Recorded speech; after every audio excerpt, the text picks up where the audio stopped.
ಎಲ್ಲರಿಗೂ ನಮಸ್ಕಾರ. ಮತ್ತೊಂದು ವಿಡಿಯೋಗೆ ಸ್ವಾಗತ. ನಾನು ನಿಮ್ಮ ಡಾರ್ಲಿಂಗ್ ಧನು. ನಿನ್ನೆ ಎಪಿಸೋಡ್ ಆದ್ಮೇಲೆ ಮಿಡ್ ನೈಟ್ ಅಲ್ಲಿ ಏನೆಲ್ಲ ಆಯ್ತು, ಮಧ್ಯರಾತ್ರಿಯಲ್ಲಿ ಯಾರೆಲ್ಲ ಏನಾದ್ರ ಮಾತುಗಳು ಆಡಿದ್ರು, ಏನೆಲ್ಲ ಸ್ಟ್ರಾಟಜಿ ಮಾಡ್ತಾ ಇದ್ರು, ಯಾರ ಆಟ ಶುರುವಾಯ್ತು, ಯಾರ ಆಟ ಫ್ಲಾಪ್ ಆಯ್ತು, ಮುಖ್ಯವಾಗಿ ಚೈತ್ರ ರಜತ್ ಇಡೀ ಮನೆನೇ ಎದುರಾಕೊಂಡ್ರ, ಅದಕ್ಕೆ ಗಿಲ್ಲಿ ಅಶ್ವಿನ್ ಒಂದೇ ಕಡೆ ನಿಂತು ಸಾಥ್ ಕೊಟ್ರ, ಯಾವ ಕಾರಣಕ್ಕೆ ಏನಾಯ್ತು, ಮುಖ್ಯವಾಗಿ ಹೇಳ್ಬೇಕಂದ್ರೆ 11 ಸೀಸನ್ 12 ಸೀಸನ್ ಇಬ್ರು ಸೇರಿ ಜಗಳ ಆಡಿದ್ರು.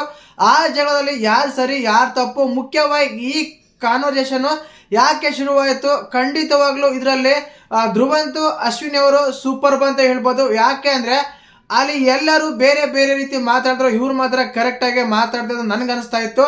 ಮುಖ್ಯವಾಗಿ ನಿನ್ನೆ ಮಿಡ್ ನೈಟ್ ಅಲ್ಲಿ ಏನೆಲ್ಲ ಆಯ್ತು, ರಾಶಿಕಾ ಆಟ ಶುರು ಮಾಡ್ಲು, ಅದೇ ರೀತಿಯಾಗಿ ರಜತ ಚೈತ್ರ ಅವರು ಜಗಳ ಆಡಿದ್ರು, ಯಾವ ಕಾರಣಕ್ಕೆ ಅಶ್ವಿನಿ ಧ್ರುವಂತ್ ಒಂದಾದ್ರು, ಯಾವ ಕಾರಣಕ್ಕೆ ಅಶ್ವಿನಿ ಧ್ರುವಂತು ಸೂಪರ್ ಅಂತ ಹೇಳ್ಬೋದು. ಈ ವಿಷಯದ ಬಗ್ಗೆ ಎಲ್ಲ ಚರ್ಚೆ ಮಾಡೋಣ.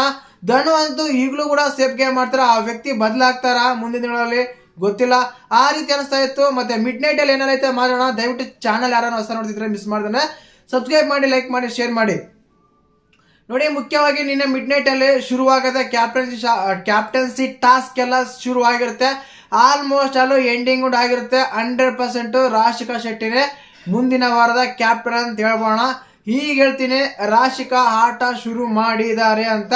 ಇಷ್ಟ ದಿನಗಳ ಟಾಪ್ 5 ಟಾಪ್ 6 ಎಲ್ಲ ಡೌಟ್ ಇತ್ತು, ಬಟ್ ಈಗ ಮಾತ್ರ ಈ ವಾರ ಕ್ಯಾಪ್ಟನ್ ಆಗಿದ್ರೆ, ಕ್ಯಾಪ್ಟನ್ ಆಗಿರೋ ವಾರ ಏನಾದರೂ ಕರೆಕ್ಟ್ ಆಗಿ ಜೆನ್ಯೂನ್ ಆಗಿ ಯಾವುದೇ ಒಂದು ಸೇಫ್ ಗೇಮ್ ಮಾಡ್ದಾನೆ, ಯಾವ್ರಿಗೆ ಒಬ್ರಿಗೆ ಫೇವರ್ ಮಾಡ್ದಾನೆ, ಕರೆಕ್ಟ್ ಆಗಿ ಕ್ಯಾಪ್ಟನ್ ಮಾಡ್ಕೊಂಡು ಹೋದ್ರ 100% ಟಾಪ್ 5 ಇದ್ದೇ ಇರ್ತಾರೆ ರಾಶಿಕಾ ಶೆಟ್ಟಿ ಅಂತಾನೆ ಹೇಳ್ಬೋದು.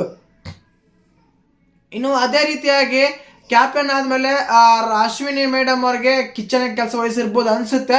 ಆ ಟೈಮಲ್ಲಿ ಅಶ್ವಿನಿ ಅವರು ರಿಕ್ವೆಸ್ಟ್ ಮಾಡ್ಕೊತಾರೆ ರಾಶಿಕಾನ, ಇದೆಲ್ಲ ಈಗ ಮಾಡೋಕ್ಕಾಗಲ್ಲ, ನಾನು ಬೆಳಗ್ಗೆ ಎದ್ದು ಎಲ್ಲ ಹೇಳೋಕ್ಕಿಂತ ಮುಂಚೆ ಇದೆಲ್ಲ ಕ್ಲೀನ್ ಮಾಡ್ತೀನಿ, ಸ್ಯಾಪ್ ಕ್ಲೀನ್ ಮಾಡ್ತೀನಿ ಅಂತೆಲ್ಲ ಹೇಳ್ತಾ ಇರ್ತಾರೆ ರಾಶಿಕಾ ಅವರಿಗೆ. ಆಗ ರಾಶಿಕಾ ಹೇಳ್ತಾರೆ, ನಾನು ಮರ್ತೋಗ್ಬಿಡ್ತೀನಿ, ನೀವೇ ಎದ್ದು ಕ್ಲೀನ್ ಮಾಡ್ಬೇಕು ನೋಡಿ, ಆಮೇಲೆ ನನಗೆಲ್ಲ ಇದು ಮಾಡಬಾರ್ದು ಅಂತೆಲ್ಲ ಹೇಳ್ತಾರೆ. ಅಲ್ಲೇನೆ ಗೊತ್ತಾಗುತ್ತೆ ಕ್ಯಾಪ್ಟನ್ ಅವರೇ ಅಂತ. ಆದ ಕಾರಣ ಕ್ಯಾಪ್ಟನ್ ಅವರೇ ಫಿಕ್ಸ್ ಆಗ್ಬಿಡಿ. ಇನ್ನೊಂದು ಮುಖ್ಯವಾಗಿ, ಈ ರಜತ್ ಚೈತ್ರ ಅವರು ಯಾವಾಗಾದ್ರೆ ಬಿಗ್ ಬಾಸ್ ಮನೆಗಳ ಒಳಗೆ ಎಂಟ್ರಿ ಕೊಟ್ಟರು, ಆವಾಗಿನಿಂದ ಇವ್ರು ಏನಂದ್ರೆ 11 ಸೀಸನ್ 12 ಸೀಸನ್ 11 ಸೀಸನ್ 12 ಸೀಸನ್ ಅಂದ್ರೆ ನಾವೇ ಗ್ರೇಟು ನೀವು ವೇಸ್ಟ್, ನಾವೇ ವಿಟ್ಟು ನೀವು ಫ್ಲಾಫ್ ಅನ್ನೋ ರೀತಿ ಮಾತಾಡ್ತಾನೆ ಇರ್ತಾರೆ. ಪ್ರತಿಯೊಂದಕ್ಕೂ ಇದೇ ರೀತಿ ಮಾತಾಡ್ತಾ ಇರ್ತಾರೆ. ಮನೆ ನಾಮಿನೇಷನ್ಸ್ ಅಂತ ಬಂದಾಗ ಅದನ್ನೇ ಮಾಡಿದ್ರು, ಟಾಸ್ಕ್ ಅಂತ ಬಂದಾಗ ಅದನ್ನೇ ಮಾತಾಡ್ತಾ ಇದ್ರು, ಏನಾದ್ರು ಕೊಡ್ಬೇಕಂದ್ರೆ ಅದನ್ನೇ ಮಾತಾಡ್ತಾ ಇದ್ರು. ಪ್ರತಿಯೊಂದಕ್ಕೂ ನಾವು 11 ಅಂತ ಮಾತಾಡ್ತಾ ಇದ್ರು. ಈ ಕಾರಣಕ್ಕೆ ಅಶ್ವಿನ್ ಅವ್ರಿಗೆ ಕೋಪ ಬಂದಿದೆ. ಕೋಪ ಬರಲೇಬೇಕು, ಬಂದ್ರೇನೆ ಕರೆಕ್ಟು. ಯಾಕೆಂದ್ರೆ ಪ್ರತಿ ಸಲ ನಾವೇ ಗ್ರೇಟು, ನಮ್ದು ನಾವು ಅನ್ನೋಕ್ಕೆ ಬಿಟ್ಬಿಡಿ. ಈಗ 12ನೇ ಸೀಸನ್ಗೆ ಬಂದ್ರೆ 12ನೇ ಸೀಸನ್ ಆಟ ಆಡಿ ಅಂತ ಕೇವಲ ಇಬ್ಬರೇ ಮಾತಾಡಿದ್ದು ಅನ್ಸುತ್ತೆ. ಅದು ಧ್ರುವಂತ್ ಮತ್ತೆ ಅಶ್ವಿನಿ ಅವರು, ಅಷ್ಟು ಬಿಟ್ರೆ ಬೇರೆ ಯಾರು ಅದ್ರ ಬಗ್ಗೆ ಎತ್ತಲೇ ಇಲ್ಲ. ಇಲ್ಲಿ ಏನಾಗುತ್ತೆ ಅಂದ್ರೆ, ಈ ರೀತಿ ಆದಾಗ ಅವರು ಒಪ್ಕೊಂಡ್ಬಿಡ್ತಾರೆ 11ನೇ ಸೀಸನ್ ಗ್ರೇಟು 12ನೇ ಸೀಸನ್ ವೇಸ್ಟ್ ಅನ್ನೋ ಲೆವೆಲ್ಗೆ ಅವರೇ ಒಪ್ಕೊಂಡಂಗಿರುತ್ತೆ. ಬಟ್ ಇದ್ರ ಬಗ್ಗೆನೇ ನೈಟಲ್ಲಿ ತುಂಬಾ ಜಗಳನೇ ಆಗುತ್ತಂತ ಹೇಳ್ಬೋದು. ಖಂಡಿತವಾಗ್ಲು. ಯಾಕೆ ಅಂದ್ರೆ ರಜತ್ ಚೈತ್ರ ಅವ್ರು ಹೇಳ್ತಾರೆ, ನಾವೇನ್ ಹೇಳಿಲ್ಲ, ನಾವೇನ್ ಮಾತಾಡಿಲ್ಲ, ನಮ್ಮ 11ನೇ ಸೀಸನ್ ಬಗ್ಗೆ ಮಾತ್ರ ಮಾತಾಡ್ತಾ ಇದ್ವಿ, ಅದಕ್ಕೆಲ್ಲ ಹಂಗೆ ಹಿಂಗೆ ಅಂತೆಲ್ಲ ಮಾತಾಡಬೇಕಾದ್ರೆ ಖಂಡಿತವಾಗ್ಲೂ ಅಶ್ವಿನಿ ಅವ್ರ ವಾಯ್ಸ್ ರೈಸ್ ಮಾಡ್ತಾರೆ. ಆ ಟೈಮಲ್ಲಿ ಗಿಲ್ಲಿಗಳು ಹೇಳ್ತಾನೆ, ಪ್ರತಿ ಸಲ ಯಾರನ್ನಾದ್ರೂ ಒಬ್ಬರನ್ನ ಹೇಳ್ಬೋದು ನೀವು ಹಂಗೆ ಹೀಗೆ ಅಂತ, ಎಲ್ಲರನ್ನು ಸೇರಿಸಿ ನೀವು 12ನೇ ಸೀಸನ್ ನಾವು 11ನೇ ಸೀಸನ್ 12ನೇ ಸೀಸನ್ ಅಂತೆಲ್ಲ ಹೇಳೋದು ಸರಿ ಇರಲ್ಲ ಅಂತೇಳಿ ಗಿಲ್ಲಿ ಅವರು ಕೂಡ ಅಶ್ವಿನ್ ಜೊತೆ ನಿಂತ್ಕೊಂತಾರೆ ಕರೆಕ್ಟ್ ಆಗಿ ಅಂತ ಹೇಳ್ಬೋದು. ಯಾಕಂದ್ರೆ ಅದು ಕಳೆದ ಹೋಗಿರೋ ಸೀಸನ್, ಈಗ ನಡೆಯೋ ಸೀಸನ್, ಈ ಸೀಸನ್ ಬಗ್ಗೆ ಮಾತಾಡ್ಬೇಕು. ಪ್ರತಿ ಸಲ ಆ ಸೀಸನ್ ಅಂತೆಲ್ಲ ಮಾತಾಡ್ಬಿಟ್ರೆ ಅವರೆಲ್ಲ ಆಡಿದಾರೆ ಇಲ್ಲ, ಅದು ಮುಗ್ದೋಗಿರೋ ಅಧ್ಯಾಯ, ಇದೀಗ ಹೊಸ ಅಧ್ಯಾಯ ಬಗ್ಗೆ ಮಾತಾಡ್ಲೇಬೇಕು. ಆದ ಕಾರಣ ಏನಂತಂದ್ರೆ, ರಜತ್ ಅವರು ಪ್ರತಿ ಸಲ ಅಶ್ವಿನಿ ಅವರಿಗೆ ನಾವ್ ಹಂಗಿರ್ಲಿಲ್ಲ, ನೀವ್ ಹಿಂಗಿದ್ದೀರಾ, ನೀವ್ ವೇಸ್ಟ್, ನಾವು ಟಾಸ್ಕ್ ಆಡ್ತಿದ್ದೀವಿ, ಅರ್ಥ ಮಾಡ್ಕೊಳಕ್ಕಾಗಲ್ಲ, ನಿಂಗೆ ಅದು ಬರಲ್ಲ, ನಿಮ್ಗೆ ಇದು ಬರಲ್ಲ ಅಂತ ಹೇಳಿದಾಗ ಇಲ್ಲಿ ಏನಾಗ್ತಾರೆ ಅಂದ್ರೆ, ನಂಗೆ ಇದೇ ಇಷ್ಟ ಆಗ್ತಾ ಇರೋದು. ಅಲ್ಲಿ ಹೇಳಿದಾಗ ಅವ್ರು ಹೇಳ್ಬೇಕಾಯ್ತು, ಗುರು 11ನೇ ಸೀಸನ್ ಮುರಿದೋಗಿದೆ, ನೀವು ಆವಾಗ ಯಾವ ರೀತಿ ಆಡಿದ್ರೋ ಗೊತ್ತಿಲ್ಲ, ಈಗ ಮಾತ್ರ ನಾವು ಆಡ್ತಾ ಇದ್ರಿ, ಇದ್ರ ಬಗ್ಗೆ ಮಾತ್ರ ಮಾತಾಡೋ, ಪ್ರತಿ ಸಲ ಅದ್ರ ಬಗ್ಗೆ ಎಲ್ಲ ಮಾತಾಡಕ್ ಹೋಗ್ಬೇಡ ಅಂತ ಮಾತಾಡಬಹುದಾಗಿತ್ತು. ಬಟ್ ಅದ್ರ ಯಾರು ಕೂಡ ತುಟಿ ಬಿಚ್ಚಲ್ಲ ಅನ್ನೋದೇ ಒಂದು ಬೇಜಾರು ವಿಷಯ. ಧನು ಅವರಂತೂ ಪ್ರತಿ ಸಲನೂ ಅಷ್ಟೇನೆ, ಮೊನ್ನೆ ಗಿಲ್ಲಿನ ನಾಮಿನೇಟ್ ಮಾಡಿದಾಗಂತೂ ಏನ್ ನಾಮಿನೇಟ್ ಮಾಡಿದ್ರು ಅಂತಾನೆ ಅರ್ಥ ಆಗ್ಲಿಲ್ಲ. ಈಗಲೂ ಅಷ್ಟೇನೆ ಕರೆಕ್ಟ್ ಆಗಿ ರಜತ್ ಅವ್ರಿಗೆ ಹೇಳ್ಬೋದಾಗಿತ್ತು, ಅದನ್ನ ಬಿಟ್ಬಿಟ್ಟು ರಜತ್ ಅವರ ಬಂದನೆ ಕುತ್ಕೊಂಡು ಅವ್ರ ಹತ್ರನೇ ಮಾತಾಡ್ತಾ ಇರ್ತಾರೆ. ಇಲ್ಲಿ ಏನಾಗುತ್ತೆ ಅಂದ್ರೆ, ಗಿಲ್ಲಿ ಆಗಿರ್ಬೋದು, ರಜತ್ ಆಗಿರ್ಬೋದು, ಕಾವ್ಯ ಆಗಿರ್ಬೋದು, ರಾಶಿಕಾ ಆಗಿರ್ಬೋದು, ಸೂರಜ್ ಆಗಿರ್ಬೋದು, ಎಲ್ಲರೂ ಪ್ರತಿಯೊಬ್ಬರು ಕೂಡ ಬಂದು ಇವ್ರು ರಜತ್ ಹತ್ರ ಚೈತ್ರ ಹತ್ರನೇ ಮಾತಾಡ್ತಾ ಇರ್ತಾರೆ. ಅಂದ್ರೆ ಇವ್ರು ನೋಡಿ, ಇವರ ಒಂದು ಸೀಸನ್ ಅಲ್ಲಿರೋ ಕಂಟೆಸ್ಟೆಂಟ್ಗಳನ್ನ ಇವರ ಒಂದು ಮೆಂಬರ್ಸ್ಗಳನ್ನ ಯಾವ ರೀತಿ ಎಲ್ಲ ಬಿಟ್ಕೊಡ್ತಾರೆ ಅಂದ್ರೆ, ಅಲ್ಲಿ ಧ್ರುವಂತ್ ಅವರು, ಅಶ್ವಿನಿ ಅವರು ಒಳಗಡೆ ಮಾತಾಡ್ತಾ ಇರ್ತಾರೆ. ಇವರೆಲ್ಲ ಹೆಂಗಂದ್ರೆ ನಮ್ಮ ಹತ್ರ ಹಿಂಗೆಲ್ಲ ಮಾತಾಡಿ ಮತ್ತೆ ಅವ್ರ ಹತ್ರ ಅವರೇ ಸರಿ ಅಂತ ಹೋಗಿ ಅವ್ರ ಹತ್ರ ನಗಾಡ್ಕಂತ ಕುತ್ಕೊಂತಾರೆ ಅಂತೆಲ್ಲ ಹೇಳ್ತಾ ಇದ್ರು. ಅದು ಸರಿ ಇದೆ. ಆಕ್ಚುಲಿ ಹೇಳ್ಬೇಕಂದ್ರೆ ಅದೇ ಆಗ್ತಿರೋದು. ಈಗ ಒಂದು ಟೀಮ್ ಮೆಂಬರ್ಸ್ ಅಂತ ಬಂದಾಗ, ಒಬ್ರಂತ ಬಂದಾಗ ನೀವು ಕರೆಕ್ಟಾಗಿ ನಿಂದಿರ್ಬೇಕಲ್ವ. ಒಬ್ಬ ನಿಮ್ಮ ಮೆಂಬರ್ಸ್ಗೆ ನಿಮ್ಮ ಸೀಸನ್ ಕಂಟೆಸ್ಟೆಂಟ್ಗಳ ಬಗ್ಗೆ ನೀವು ನಿಲ್ಬೇಕು ತಾನೆ. ಯಾಕೆ ಅಂದ್ರೆ ಅಲ್ಲಿ ತಪ್ಪೇನಿಲ್ಲ ಅಶ್ವಿನಿ ಅವ್ರು ಕೇಳಿದ್ದು. ಯಾಕೆ ಅಂದ್ರೆ ಅವರು ಪ್ರತಿ ಸಲ ನೀವು ನಾವು ಅಂತೆಲ್ಲ ಹೇಳಕ್ ಹೋಗ್ಬೇಡಿ, ಈ ಸೀಸನ್ ಬಗ್ಗೆ ಮಾತ್ರ ಅಂತೆಲ್ಲ ಹೇಳ್ತಾರೆ. ಅದ್ರ ಬಗ್ಗೆ ಅಲ್ಲಿ ಕೂಡ ಎಲ್ಲ ಕಂಟೆಸ್ಟೆಂಟ್ ಸ್ಟ್ಯಾಂಡ್ ತಗೊಂಡು ಅವ್ರ ಹತ್ರ ಮಾತಾಡ್ಬೇಕು. ಅದನ್ನ ಬಿಟ್ಬಿಟ್ಟು ರಜತ್ ಮತ್ತು ಚೈತ್ರ ಅವರಿಗೆ ಸಾಥ್ ಕೊಡ್ತಾರೆ ಅಂತ ಅನಿಸ್ತಾ ಇತ್ತು. ಎಕ್ಸ್ಪೆಷಲ್ ಹೇಳ್ಬೇಕಂದ್ರೆ ಧ್ರುವಂತ್ ಅವರು, ಅಶ್ವಿನಿ ಅವರು ತುಂಬಾ ಡೀಪ್ ಆಗಿ ಡಿಸ್ಕಸ್ ಮಾಡ್ತಾ ಇದ್ರು ಇದ್ರ ಬಗ್ಗೆ. ಇವರೆಲ್ಲ ಇಷ್ಟೇನೆ ಹಿಂಗೆಲ್ಲ ಮಾತಾಡ್ತಾರೆ, ಮತ್ತೆ ಅವ್ರ ಹತ್ರನೇ ಹೋಗಿ ಆರಾಮಾಗಿ ಕುತ್ಕೊಂಡೆಲ್ಲ ಮಾತಾಡ್ತಾರೆ. ನಾವು ಹೊರಗಡೆ ಹೋಗಂಬ ಕುತ್ಕೊಂಡಂಬ ಅಂತಾರೆ. ಬಟ್ ಧ್ರುವಂತ್ ಅವರು ಬೇಡ ಮೇಡಮ್, ಅವ್ರ ಹತ್ರ ಸುಮ್ಮನೆ ಇದು ಮಾಡ್ತಾರೆ, ಅಯ್ಯಾಳಿಸ್ತಾರೆ, ಆಡ್ಕೊಂತಾರೆ ಅಂತೆಲ್ಲ ಹೇಳಿದ್ರು ಕೂಡ ಅಶ್ವಿನಿ ಅವರು ಪರವಾಗಿಲ್ಲ ಬಾ ಹೋಗೋಣಪ್ಪ, ಅಲ್ಲೆಲ್ಲ ಮಾತಾಡೋಣ, ಕುತ್ಕೊಳ್ಳೋಣ, ಎಲ್ಲ ಏನೆಲ್ಲ ಮಾತಾಡ್ತಾರಲ್ಲ ಕೇಳಿಸ್ಕೊಳ್ಳೋಣ ಅಂತ ಅಂದಾಗ ಇವ್ರು ರಜತ್ ಅವರು, ಚೈತ್ರ ಅವರು ಹೇಳ್ತಾರೆ, ನಮಗೆ ನಿಮ್ಮ ಸೀಸನ್ ಬಗ್ಗೆ ಏನು ಹೇಳ್ಬೇಡ ಅಂತ ಹೇಳಿದ್ದಾರೆ, ಬಟ್ ನಮ್ಮ ಸೀಸನ್ ಬಗ್ಗೆ ಎಷ್ಟು ಬೇಕಾದ್ರೂ ಮಾತಾಡ್ಬೋದು ಅಂತೆಲ್ಲ ಹೇಳಿದ್ರು ಅಂತ ಹೇಳ್ತಾರೆ. ಇವ್ರೇನಂದ್ರೆ 60 ದಿನ 70 ದಿನ ನೋಡ್ಕೊಂಡ್ ಬಂದಿದ್ವಿ, ನೀವೆಲ್ಲ ಹಿಂಗೆ ನಾವೆಲ್ಲ ಹಂಗೆ ಅನ್ನೋ ರೀತಿಯಲ್ಲಿ ಮಾತಾಡ್ತಿರ್ತಾರೆ.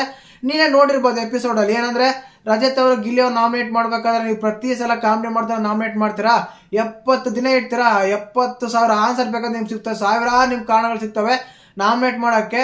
ನಾಮಿನೇಟ್ ಮಾಡಿ ಗಿಲ್ಲಿನ ಇಲ್ಲ ಅಂತಲ್ಲ, ಆದ್ರೆ ಬೇರೆ ಕಾರಣ ಕೊಡಿ, ಪ್ರತಿ ಸಲ ಅದೇ ಕಾರಣ ಕೊಡ್ತೀರಾ ಅಂತೆಲ್ಲ ಹೇಳ್ತಾ ಇದ್ರು. ಅದೇ ರೀತಿಯಾಗಿ ಇಲ್ಲಿನ ಕಾರಣಗಳು, ಅವ್ರಿನ ಮಾತುಗಳು ಅದೇ ರೀತಿ ಆಗ್ತಾ ಇತ್ತು. ನನ್ಗೆ ಅನ್ಸಿದ್ದೇನಂದ್ರೆ, ಅಶ್ವಿನಿ ಅವರೆಲ್ಲ ಒಂದು ಪಾಯಿಂಟ್ ಕರೆಕ್ಟಾಗಿ ರೈಸ್ ಮಾಡಿದ್ದಾರೆ, ಅದ್ರ ಬಗ್ಗೆ ಮನೆ ಮಂದಿ ಎಲ್ಲ ಸಾಥ್ ತಗೊಂಡು ಸ್ಟ್ಯಾಂಡ್ ತಗೊಂಡು ಮಾತಾಡಬೇಕಾಗಿತ್ತು.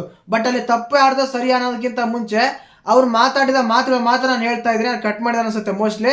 ಆ ಟೈಮಲ್ಲಿ ಇವರೆಲ್ಲ ತಗೋಬೇಕಾಗಿತ್ತು. ಐ ಥಿಂಕ್ ಏನಂದ್ರೆ ಒಂದು ಸ್ವಲ್ಪ ಅಶ್ವಿನಿ ಸ್ವಲ್ಪ ರ್ಯಾಶ್ ಆಗಿರ್ಬೋದು ಅವ್ರ ಮೇಲೆ.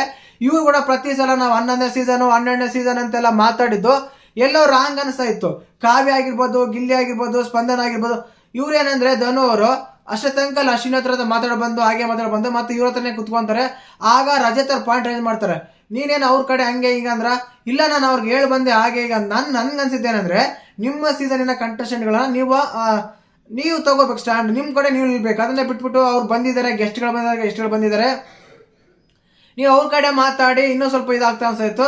ನನ್ಗೆ ಅನ್ಸತ್ತೇನಂದ್ರೆ, ನಾವ್ ಈಗಲೇ ಹೋಗ್ಬೋದು, ನಾವು ಆವಾಗಲೇ ಹೋಗ್ಬೋದು ಅಂತೆಲ್ಲ ರಜತ್ ಅವ್ರು ಹೇಳ್ತಾ ಇದ್ರು. ಆದ ಕಾರಣ ಏನಾಗುತ್ತೆ ಅಂದ್ರೆ, ಐ ಥಿಂಕ್ ಇವರು ಕಂಟೆಸ್ಟೆಂಟ್ಗಳಾಗಿ ವೈಲ್ಡ್ ಕಾರ್ಡ್ ಕಂಟೆಸ್ಟೆಂಟ್ ಆಗಿ ಮುಂದುವರೆಯೋದು ಇನ್ನೂ ಡೌಟ್ ಇದೆ ಅನ್ಸುತ್ತೆ. ಐ ಥಿಂಕ್ ಈ ವಾರ ವೋಟಿಂಗ್ ಲೈಟಿಂಗ್ ಬೇರೆ ಓಪನ್ ಆಗಿಲ್ಲ, ಇವ್ರನ್ನ ಹೊರಗಡೆ ಹಾಕ್ಬೋದು, ಹೊರಗಡೆ ಕಳಿಸ್ಬೋದು. ಯಾಕಂದ್ರೆ ನೋ ಎಲಿಮಿನೇಷನ್ ವೀಕ್ ಇರುತ್ತೆ. ಆದ ಕಾರಣ ಇವ್ರನ್ನ ಮನೆಯಿಂದ ಹೊರಗಡೆ ಹಾಕ್ಬೋದು. ಈ ವಾರ ಕಂಟೆಸ್ಟೆಂಟ್ಗಳನ್ನ ಯಾರನ್ನ ಕಳಿಸ್ತಾ ಇರ್ಬೋದು ಅಂತ ಅನಿಸ್ತಾ ಇದೆ. ಐ ಥಿಂಕ್ ಈ ವಾರ ವಿಲನ್ ಯಾಕೆ ಬಂದ್ರು, ಏನ್ ಟಾಸ್ಕ್ ಎಲ್ಲ ಕೊಟ್ಟರು ವೇಸ್ಟ್ ಅನ್ಸುತ್ತೆ ಗುರು. ಇನ್ನೇನು ಚೆನ್ನಾಗಿಲ್ಲ, ಸ್ವಲ್ಪ ಸಸ್ಪೆನ್ಸ್ ಇಲ್ಲ, ಥ್ರಿಲ್ಲಿಂಗ್ ಇಲ್ಲ, ಯಾವುದು ಆರ್ಗ್ಯುಮೆಂಟ್ ಅಷ್ಟೇನು ಹಿಟ್ ಇಲ್ಲ. ಪ್ರತಿ ಸಲ ಬಂದಾಗ ಕಳಪೆ ಅಂತ ಬಂದಾಗ, ವಿಲನ್ ಅಂತ ಬಂದಾಗ 2-3 ಹೆಸರಿರ್ತಾರೆ, ಗಿಲ್ಲಿ, ರಕ್ಷಿತಾ, ಕಾವ್ಯ, ಅವನೇ ಸುತ್ತಾಡ್ತಾ ಇರುತ್ತೆ. ಒಂದಂತ ಹೇಳೋ ಸತ್ಯ, ಮೊದಲೇದಾಗಿ ಧ್ರುವಂತ್ ಅವರಂತ ಸೂಪರ್ ಆಗಿ ಆಡ್ತಾ ಇದ್ದಾರೆ. ಅದು ಇನ್ನೇ ರೀತಿ ಆಡಿದ್ರೆ ಟಾಪ್ 5 ಅಂತ ಬರ್ತಾರೆ ಅನ್ಸುತ್ತೆ. ಇರಲಿಲ್ಲ, ಬರೋ ಚಾನ್ಸಸ್ ತುಂಬಾ ಇದೆ. ಧನು ಹೋದ್ರು ಹೋಗ್ತಾರೆ, ಧ್ರುವಂತ್ ಅವ್ರು ಇರ್ತಾರೆ ಅಂತ ಅನಿಸ್ತಾ ಇದೆ ಎಕ್ಸಾಕ್ಟ್ಲಿ ಹೇಳ್ಬೇಕಂದ್ರೆ. ಅದೇ ರೀತಿ ಆಗ್ತಾ ಇತ್ತು. ಟೋಟಲ್ ಆಗಿ ಮಿಡ್ ನೈಟ್ ಅಲ್ಲಿ ಆಗಿದ್ದನ್ನೇ ಚೈತ್ರ ರಜತ್ ಅವರ ಜಗಳ ತುಂಬಾ ಇಂಪಾರ್ಟೆಂಟ್ ಆಗಿತ್ತು. ಅದೇ ರೀತಿಯಾಗಿ ರಾಶಿಕಾ ಅವ್ರ ಆಟ ಶುರು ಮಾಡ್ತಾರೆ ಕ್ಯಾಪ್ಟನ್ ಆಗಿ. ಇದ್ರ ಬಗ್ಗೆ ಅಶ್ವಿನಿ ಕೂಡ ಹೇಳ್ತಾರೆ, ನಿಂಗೆ ಕ್ಯಾಪ್ಟನ್ ಆಗಿರೋ ತುಂಬಾ ಖುಷಿ ಆಗಿದೆ ಅಲ್ವಾ ಅಂತ. ಅಂದ್ರೆ ರಾಶಿಕಾ ಕ್ಯಾಪ್ಟನ್ ಆಗಿರೋ ಸೂರಜ್ ಅವ್ರಿಗೆ ತುಂಬಾ ಖುಷಿ ಇದೆ ಅಂತೆಲ್ಲ ಹೇಳ್ತಾ ಇದ್ರು. ಇದ್ರ ಮೇಲೆ ಡಿಪೆಂಡ್ ಆಗಿರೋದಂದ್ರೆ ಮುಂದಿನ ವಾರ ಕೂಡ ಗಿಲ್ಲಿ ನಾಮಿನೇಟ್ ಆಗ್ತಾರೆ ಅಂತ ಅನಿಸ್ತಾ ಇದೆ. ರಾಶಿಕಾ ಕ್ಯಾಪ್ಟನ್ ಬೇರೆ ಆಗಿದ್ದಾರೆ, ಖಂಡಿತವಾಗ್ಲು ಅದೇ ರೀಸನ್ಸ್ ಎಲ್ಲ ಕೊಡ್ಬೋದು, ಮತ್ತೆ ಶುರು ಮಾಡ್ಕೊಂತಾರೆ ಅಂತ ಅನಿಸ್ತಾ ಇದೆ. ನೋಡೋಣ, ಈ ವಾರ ಕ್ಯಾಪ್ಟನ್ ಅಂತ ಇರಲಿಲ್ಲ, ಮುಂದಿನ ವಾರ ಕ್ಯಾಪ್ಟನ್ಗೆ ಒಂದು ಒಳ್ಳೆ ಅಧಿಕಾರಗಳು ಕೊಡ್ಬೋದು. ಆ ರೀತಿಯಾಗಿತ್ತು ಮಿಡ್ ನೈಟಿನ ಮಾತುಗಳು ತಗೊಂಡಾಗ. ತುಂಬಾ ಚರ್ಚೆ ಆಗಿದೆ, ತುಂಬಾ ಇದಾಗಿದೆ. ಇವತ್ತಿನ ಎಪಿಸೋಡ್ ತುಂಬಾ ಬಂಪರ್ ಇರ್ಬೋದು ಅಂತ ಕೂಡ ಅನಿಸ್ತಾ ಇದೆ.